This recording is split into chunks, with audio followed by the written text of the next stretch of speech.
박재동의 항만부사 본격적으로 한번 들어가 보겠습니다. 오늘은 1989년 1월달 이야기를 중심으로 다루려고 합니다. 1989년 1월달.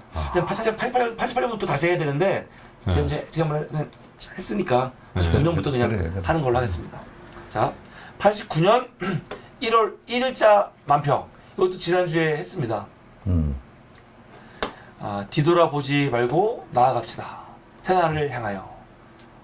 민주 통일. 이거는 지난주에 잠깐 말씀을 드렸지만 이제 88년도 7월 7일 날 노태우 정부에서 칠지선언 하잖아요. 그리고 나서 이제 올림픽까지 하거든요. 근데 올림픽 하면서 사실은 남북 통일에 대한 염원 같은 게 엄청나게 커져요. 엄청나게 커지고 이런 분위기가 엄청나게 컸고 실제로 89년 1월달 되면서 정주영이 북한에 가거든요. 손 끌고 가는 게 그때인가요? 손 끌고 간 건 아니고 다음이었나? 북한에서 초청을 해가지고 방문하는 거지. 근데 거기서 뭐 금강산 문제라든가 여러 가지로 협의를 해. 그러면서 분위기가 엄청나게 좋아지거든요. 근데 이때는 진짜로 거기 뭐 통일되는 거 아니야? 그런 분위기. 또 실제로 보면은 이게 문화교류 협력이라든가 그런 거에 대해서 엄청나게 오픈을 해요. 그래가지고 야 군사정부가 이런 거 할 수 있나? 이 기대. 물론 이제 뒤로 가면은 이게 허구였구나. 이게 무너지는 거죠. 왜냐면 이 이후에 정주영까지 갔다 왔을 때까지 막 박수고 좋아했거든요. 근데 그 다음에 누가 가냐면 문익환 목사, 또 황석영 작가, 그리고 임수경. 그때는 이제 난리가 나는 거죠. 맞아. 난리가 나는 거지. 근데 그런 게 있어요. 근데 이때까지만 하더라도 사실은 통일에 대한 염원 같은 게 굉장히 큰. 형님 이때 기억나십니까? 그럼. 이때 분위기. 그럼. 그래서 지금은 뭐 통일이란 말이 들어갔지. 전번에 그 볼턴이 미국이 그러면 이게 초치는 바람에 그 김정은하고 그렇죠. 우리 문재인 대통령하고 이렇게 만나는 게 어그러지면서 국민들이 한번 상처받은 거야. 그렇게까지 염원했던 맞아요. 건데 그렇게 무참하게 찬물견. 그러다니까 지금 통일이라는 말이 당분간은 좀 들어갔다고 봐야지. 지금 뭐 통일부가 없애려고 하는 것 같은데요. 뭐. 통일부가 여가부 없애듯이. 전쟁부 비슷한 걸 만들어. 지금 뭐 통일부의 주 역할을 북한의 인권 사항을 세계에 알리는 뭐 그런 거라고 하잖아요. 반통일부지. 그래서 지금 89년 1월 1일 날 우리 분위기가 어떤 분위기였냐면 이렇게 통일에 대한 염원 같은 게 가득 찼다. 요거 하나 기억했으면 좋겠고 1월 2일 만평입니다.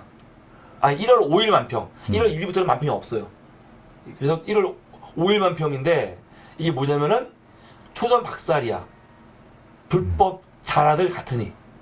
여기 그림을 보면은 뭐라고 써있냐면 풍산금속, 명지대, 현대중공업, 모토로라 나오죠. 악법. 야 이게 지금하고 똑같아요. 이게 뭐냐면 88년 12월 28일 날 노태우 대통령이 민생 치안에 관한 특별 지시라는 걸 내려요. 바로 이겁니다. 지금 비슷한 거지. 민생 특별에 대한 특별 지시. 그러니까 노태우 하면은 범죄와 전쟁 그쵸, 있잖아요. 범죄의 그런 거의 일환이에요. 근데 범죄와 전쟁 한 게 아니고 민생 치안을 위해서도 특별시가 필요하다 하면서 지금 뭐 공권력 전환기적 시대 상황에서 다소 무력해진 틈을 타가지고 뭐 강도, 절도 뭐 이런 게 많다. 이런 거 특별하게 대책을 강구해서 해라 했거든요. 근데 실제로는 이런 지시 때문에 뭐 민간에서 일어나는 도둑질, 존도둑 잡는 그런 게 아니고 어떤 일이 벌어지냐면은 우선 노동자들의 농성에 대해서 강압적인 탄압 여기 다 나오죠. 이 풍산금속 같은 경우는 방위업체 관련된 곳이거든요. 불법 농성했다고 7명을 구속해버리고 그리고 이 검경이 탈법쟁이 등에 대한 공권력 개입했다. 여기 방위사업 이 파업 위법으로 15명 구속했고 이게 풍산금속이에요. 그리고 컴퓨터 폐쇄한 8명 소환 조사 이거는 산업연수원 이야기고 총산실 점거했다고 29명의 학생들 지금 수사한다. 이 명지대 그러니까 대학가 그리고 이제 이 노동 그리고 산업연수원은 이제 공무원 쪽 이쪽을 그냥 다 불법이라는 이유로 이제 닫는 거죠. 지금하고 똑같죠. 그래. 지금하고 똑같잖아요. 요번에 공무원 기강 얘기하잖아요, 지금. 그래서 지금 감사관을 더 50명인가 40명인가를 증원한다는 거 아니에요. 근데 감사원이 지금 가장 이런 공직기강이 완전히 물러내졌거든요. 유경호 씨 같은 경우 그렇죠. 엉망이거든요. 근데 그대로 두고 감사원 1년만 늘리고 지금 이번에 뭡니까 차관들 다 보내면서 인사 말 안 듣는 자기 고집대로 하고 현 정부에 맞지 않는 사람들 다 바꿔버리라고 협박해버리잖아요. 공무원 길들이기 하고 있고 뭐 노동자들 지금 때려잡는 거는 워낙 많이 나오니까. 그 검찰이 이제 독점적으로 이걸 해버리면 검찰도 타겟이 되니까 힘을 분산시켜가지고 권력을 감사하고 털 수 있는 애들을 다 배치하는 거예요. 뭐 감사원에다가 검찰 다 심어놓고 그렇죠. 인권이 심어놓고 누구 심어놓고 선관위 심어놓고 이런 식으로 다 심어가지고 다 이제 돌리는 거지. 그러니까 똑같아요 지금하고 맞아요. 하는 게. 이 기사 잠깐 한번 보면은 검찰과 경찰은 연말 연시 발생한 각종 사업장과 대학 등에서의 불법 쟁의, 점거, 농성 등 탈법 과격 분규에 대해서 공권력을 투입해 강제 해산하고 주동자를 색출해 구속하는 강경 대응했다. 검찰과 경찰은 방위산업체인 풍산금속, 안강공장 파업과 관련 이 회사 노조원 7명을 구속했으며 모토로라 코리아 노조위원장과 산업연수원 컴퓨터 시스템 폐쇄와 관련해 고발된 연구원 8명을 소환 조사를 벌이고 있다. 또 경찰은 총상지를 점거한 채 8일째 농성을 벌여온 명지대학생 29명을 4일 새벽 연행 주동학생을 구속시키기로 했다. 하면서 노태 정부 들어와갖고 초기에 하는 게 뭐냐면 이런 식으로 투정박살, 불법, 자라들 같으니 하는 거죠. 그래서 진짜로 자라가 이제 자라 보고 논란, 그 소뚜껑 보고 놀란다고 그랬어. 저기 소뚜껑들이야. 그러네. 실제로 아닌데. 아, 저기 그쵸. 소뚜껑은 밥솥 위에 있어야 되는데 밥솥에서 그러네. 다 들고 저기 아궁이 뒤에가 이제 밥솥 아궁이고 진짜는 아니고 저런 것들 갖고 하는 거죠. 그냥 기가 막히는 얘기죠. 그러니까 지금하고 너무 똑같은 거예요. 윤석열 지금 엄청 마약과 현장부터 시작해갖고 막 엄청 강조하잖아요. 그럼. 이게 그러니까 이렇게 포악한 정부가 들어오면은 처음에 하는 짓들이 똑같아요. 길들이기. 똑같아. 이게 1월 5일 날 겁주기. 만평이었습니다. 겁주기 길들이기. 1월 6일 날 만평 재밌어요. 이거는 이제 해외 뉴스거든요. 해외 뉴스. 미국이 리비아 전투기 2대를 격출시켜버렸어요. 이거 굉장히 큰 사건입니다. 그렇지. 굉장히 큰 사건이에요. 이때 리비아하고 미국 사이 안 좋을 때거든요. 리비아 카다피가 뭐 화학무기 있다 해서 미국이 막 얘기할 때거든. 근데 그때 지중해에서 어떤 일이 있었냐면은 리비아 이 전투기가 미국 그 전투함에 이건 미국 이야기예요. 공격용 레이더를 쐈다. 그거예요. 레이더를 쐈다. 그래갖고 미국에서 이 공대공 미사일로 2대를 격추시켜버려. 그러고 나서 이거는 우리 책임이 아니고 리비아가 먼저 우리한테 공격용 레이더를 쐈다. 그거거든요. 이거 지금 우리나라 총야기 사건, 일본 그거 느낌이 비슷하죠. 당시 기사입니다. 1월 5일날 미국 리비아 전투기 2대 격추했다.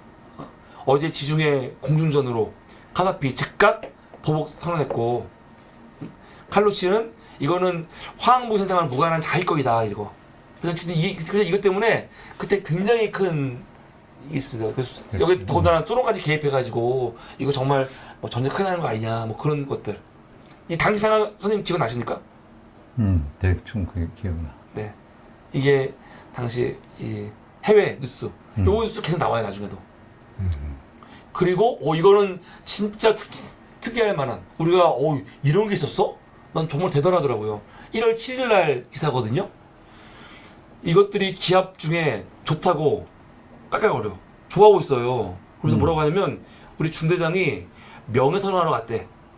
이게 무슨 내용이냐면요. 무슨 내용이냐면 이 초급 장교들 5명 중에 5명이 같이 서명을 하고 2명이 대표로 어디를 갔냐면은 기독교회관 가갖고 기자회견 하는 거예요. 발표. 자기들이 5명 명의로 명예선언서를 하나 만들었어요. 그래서 이게 어떤 내용이냐? 이런 내용이에요. 이날 이들은 7개의 항의 선언을 통해 우리는 민족의 생존권을 보장하는 존재로서 깊이 인식하고 국군의 이념 사명에 따라 행동 지시, 명령하며 반민족적, 반민주적 행위를 하지 않는다. 우리는 올바른 사고, 올바른 행동으로 명예를 실현한다. 우리는 불명예로 군을 이끌었던 정치 어른들에게 진실한 각성과 반성을 촉구한다. 우리는 정치에 대한 강요를 거부하며 국민 한 사람으로서의 권리 외에 군의 엄정한 정치 중립을 위한 제도적 조치를 요구한다고 밝혔다.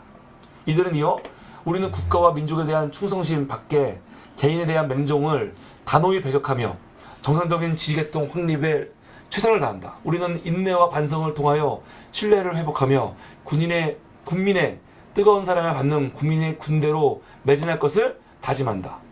우리는 그동안 사회 부조리의 온상이었던 집단 이기주의를 배격하여 밝고 공정한 사회 창달에 기여한다고 덧붙였다.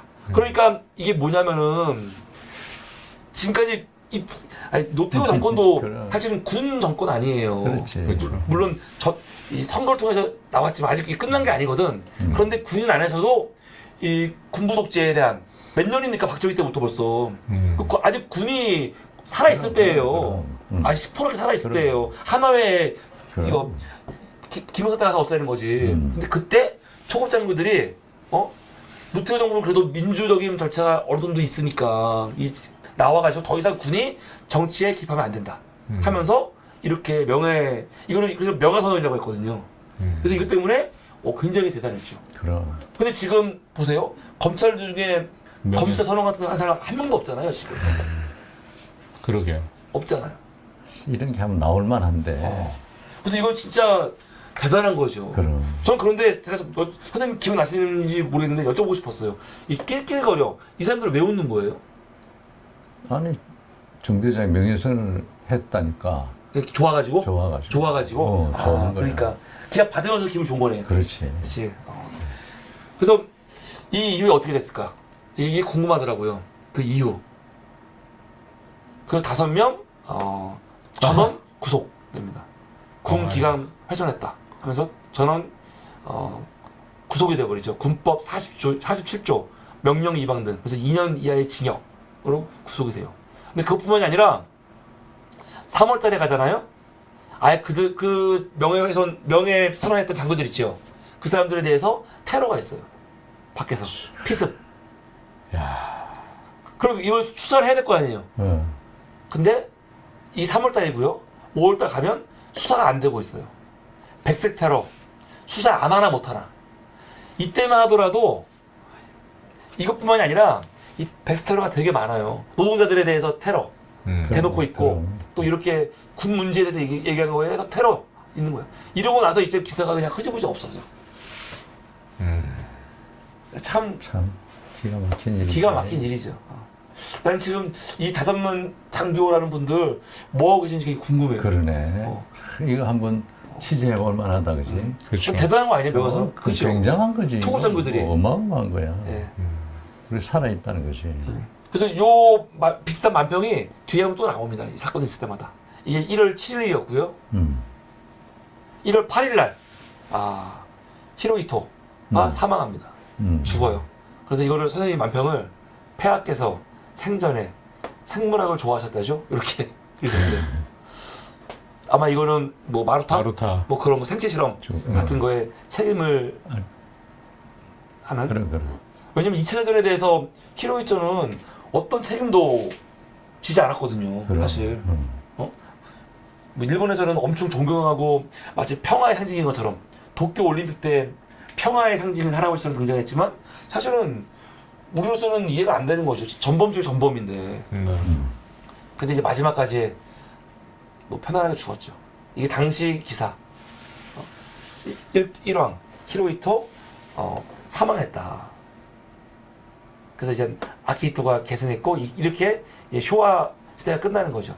28년도에 즉위했고 이게 경향신문이고 오늘은 다른 신문 만평을 찾아봤어요. 이게 조선일보 만평이거든요. 근데 조선일보도 야 웬일이야? 빚도 안 갚고 그러니까 사과도 안 했잖아요. 이런 식으로 좀 비판적으로 기사가 나왔어요. 아직 또 사과도 안 하고 죽었다. 이게 이제 온룡 오룡. 오룡. 오룡이라고. 오룡. 아, 잠깐 아세요? 그 알지. 그때 오룡만평. 동료니까. 오룡만평. 근데 이렇게 했고. 근데 여기 조선일보도 비판적으로 그때 그랬네. 그렇고 경향신문도 비슷한 논조. 먼저 심판부터 받아야 되는데 심판 안 받고 그냥 죽은 거 아니에요. 그런 관점. 근데 여기서도 요 그 생체 실험 요거를 경향에서도 좀 그렇더라고요. 그리고 이게 우리 선생님 만평. 네. 여기 보면은 이 핵폭탄, 핵폭발 그림 있는 것 같고. 이거는 평화의 나비. 왜 나비를 그렇게 이렇게 그렸어요? 생물학을 좋아했대. 네. 그러니까 그 생물이라는 게 검은 나비. 검은 나비가 여기 있는 이걸 보라는 거지. 이게 1월 8일 날 이 기사입니다. 그리고 1월 9일 날 이제 1월 10일 날 이제 뭐가 나오냐면 금강산 농촌 출신 김상병의 금강산 꿈 이렇게 나오잖아요. 사실 이게 아까 1월 1일 거하고 연결이 되는 거예요. 왜냐면 이게 갑자기 왜 나오냐면 1월 1일 날 북한에서 허염이 노동당 서기거든요. 근데 높은 사람이에요. 정주영을 초청을 해요. 그리고 정주영이 북한을 간다고. 근데 이게 나중에 보면 알겠지만 노태우가 이거 다 정부에서 계획해서 한 거다 그런 식으로 얘기를 해요. 그러니까 갈 때는 기업인으로 간 거지만 실제로는 노태우의 해살당 같이 간 거거든요. 당연한 거지. 그래서 우리나라가 사람이 북한 못 가죠. 국가보안법이 있는데. 그래서 이 정주영 보내려고 법 같은 거 다 정비하고 막 그렇게 하거든요. 이게 1월 1일 날이고 10일 날 가면은 어떤 기사가 나오냐. 금강산 주요 공업항 경제특구 지정 제2 하겠다. 정주영 씨 방북 때. 정주영 가면은 금강산 개발 같은 거 지정특구 하겠다는 내용이에요. 그렇지. 그러니까 이게 무슨 말이냐면은 우리는 금강산 또 개성지구 같은 거 이게 다 뭐 6.15 김대중 정부의 업적으로 생각하는데 그게 아니에요. 이미 이때부터 시작이 된 거라니까요. 이때 열린 거야. 엄밀히 따지면 노태우 정부의 성과가 있어요. 그렇다. 그럼요. 그러니까 윤석열이나 이 보수 정권이 금강산이라든가 개성공단만 없애려고 하고 하는 게 사실은 전시. 진보 정권의 업적을 없애는 게 아니고 자기들 보수 정권의 업적을 없애는 거라니까요. 거의 유일무이한 업적인데. 엄청 엄청 큰 업적이죠. 노태우 때 정말 이거는 어떤 사람들은 이거는 뭐 거짓말이다 사기다 그렇지 않아요. 진짜로 이 노태우 때 했던 남북 간의 관계에 있어 이런 것들이 획기적인 거고 많은 걸 발전시켰다니까요. 6.15 같은 거 다 이때 가능했기 때문에 가능한 거예요. 그래. 정주영이 이때 가갖고 북한하고 금강산 문제라든가 개성공단 문제라든가 이런 거 다 오는 거예요. 맞습니다. 그래서 이런 바람이 있었죠. 정주영 간다고 하니까 이제 이런 희망 찬 못. 지금 선녀 어둠쳐가지고. 근데 선녀는 왜 있는 거예요, 선생님? 금강산 선녀. 금강산이니까. 네. 선녀 옷을 훔쳐가지고 결혼을 해보겠다. 금강산에 가겠다는. 이게 그만큼 이제 거의 천국 같은 그렇죠. 곳이다. 이 1월 10일. 표정이 너무 웃겨. 1월 11일 날. 아까 봤죠. 민생치안에 특별 지시. 그래갖고 아까 기업들, 대학들 때려봤잖아요. 근데 이 보면 노조 단합 대회라는 게 있어요. 빨개 통으로 완수. 그리고 앞에 보면 이 구사대 있잖아요. 구사대. 이게 어떤 내용이냐면 아까 그 회사들 방산업체 얘기했잖아요. 근데 그것도 그거지만 이때 제일 큰 거는요 현대중공업이었어요. 이 문제. 현대중공업 문제가 굉장히 컸거든요. 그런데 마찬가지로 피습. 현대노조원 피습 23명이 부상당했다는 내용이에요. 언제? 그 중공 근로자 단합대회 때 중정기 단합대회 때 덮쳐가지고 복면 차림 사람들이 강목 휘둘러 갖고 23명을 다치게 한 거죠. 다치게. 근데 이게 보면은 나중에 이제 기사 보면은 이때 복면 차림 사람들이 그냥 깡패가 아니고 무전기를 가지고 있어요. 서로 무전기로 막 통화를 주고받는데 거의 경찰 같은 느낌. 그럼. 그리고 배후에는 뭐 제임스 리라는 사람이 있다는 거죠. 나중에 기사를 보면은 현대 중정기 노조원 해고 노동자 마스크 쓴 34명에게 직접 보내야겠다 했거든요. 이 사람들 이 북한 사람들 바로 자수해요 또. 자수해서 들어가. 그러면서 이제 회사와의 개입 여부. 처음에는 회사가 누구 시킨 거 아니냐 했는데 나중에는 이게 알고 보니까 경찰 아니야? 그 문제까지 커지는 거죠. 이 기사 보면은 일요일인 8일 새벽 재미동포 제임스 리 이윤섭이라는 사람인데 현대중공업 전 노조부 위원장 이상규 씨 등 34명이 현대중전기 노조 단합회장 등 두 곳을 습격해서 23명에게 중형상 입힌 거죠. 그러니까 이 사람하고 전 노조위원장이 함께한 거예요. 함께. 보면은 범인들은 8일 새벽 3시 30분께 경남 울주군 상북명 덕현리 성남 산장을 습격, 회의를 하던 현대중전기 노조대원 등 19명을 강목, 예고강박이, 곡괭이 등으로 무차별 폭격했다 하는 거 아닙니까? 그래서 뭐라고 하냐? 그 사람들한테 우리 아버지는 김일성이다라고 말을 따라하도록 했대요. 이를 거부하자 더욱 심하게 구타했고 머리에 손을 얹게 한 다음 한 뒤 밖으로 끌어내 한 사람씩 사진을 찍기도 했다. 더 이상 파업에 관여하면 죽여버리겠다. 카메라와 녹음기를 빼앗고 1시간 만에 산장을 떠났다. 김일성이 우리 아버지다. 이런 말 시키면서 녹음하는 거죠. 녹음하는 거지. 나중에 이렇게 말하면 또 이거 갖고 그래. 했겠지. 이거 봐라. 이 종북 빨갱이들 만드는 거죠. 집 뒤져가지고 불온서적. 응. 너희 집에서 나왔다 그러고. 기가 막힌 거예요. 지금도 노조원들 빨갱이 몰이 하고 있잖아요. 아직도. 달라진 게 아무것도 없다니까요. 근거는 없이 그냥 바르는 거야. 당시의 모습을 이렇게 사람이 그리신 거죠. 구산에. 노조 대회 때려잡은 거, 이 모습. 근데 이것들이 다 사실은 뒤에 보면은 노태우의 민생체량하는 특별지시 이거와 연관이 있다. 그런 것들을 선생님이 보여주신 거고. 1월 11일. 12일 날 보면은 아까 말했던 명예선언 있잖아요. 명예선언 이 두 장교에 대해서 구속시킨다고 했잖아요. 기관들은 군의 생명인 명령과 기강을 물랑케 했다. 하고 두 사람을 구속하는 거. 이 장면을 지금 그리신 거예요. 11일 날. 당시 기사 11일 날. 명예선언 장교 5명 전원 구속했다. 이게 1월 13일 날 아까 리비아 문제하고 또 연결되는 건데 이제 화학 무기 금지 선언을 박수로 채택합시다. 근데 여기 지금 이게 아버지 부시인가? 제가 아니야. 아니 부시가 아니고 레이건. 레이건인가 레이건. 아버지 부시 이때 봐서 아직 부시가 취임 안 했어요. 당선됐는데 취임 안 했을 거예요. 네. 여기 아버지 이 레이건 그 옆에서 근데 자기들은 지금 화학 실험하고 있는 거죠. 그렇지. 화학 무기 금지 선언하면서 이게 뭐냐면은 1월 12일 날 화학 무기 금지 선언 채택을 해요. 파리에서 파리 회의에서 화학 무기 금지 선언 채택을 하거든요. 이거 이제 못 쓰게 하는 거지. 근데 이거에 대한 기사인데 미국이 자기들은 하면서 했다. 아마 그걸 이제 풍자하신 그럼 내용이죠. 국제사회에서.